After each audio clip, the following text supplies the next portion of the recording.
Tired of struggling with your PDF files opening in an app you don't like? Want to take control of how you view your documents on your Android device? Well, you're in the right place. Hey everyone, welcome back to our channel, your go-to place for all things tech. Today I'm going to show you how to change your default PDF viewer on any Android device. It's easier than you think.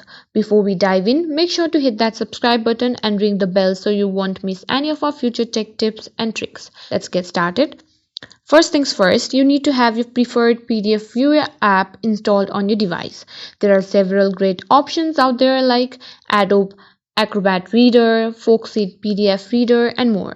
Choose the one that best fits your needs and download it from the Google Play Store.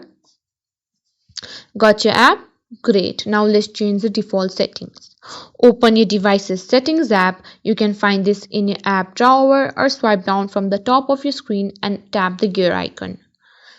Scroll down and tap on apps. In some Android versions, you might to select apps and notification instead. Now tap on default apps. Here you'll see browser app, caller ID, spam, and more. Look for opening links, app links, or default app selection and tap on it.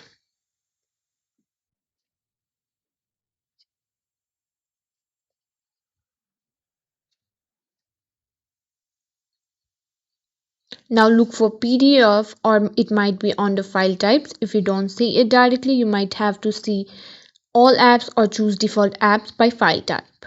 If you don't have default apps just like me, all you need to do is uninstall the app that you don't like which is using as a PDF viewer, and it will be set to default.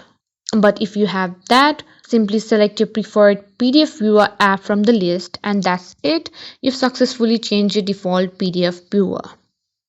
And there you have it. With these simple steps, you can change your default PDF viewer to the one that suits your needs the best. Say goodbye to frustrating PDF viewing experiences on your Android devices.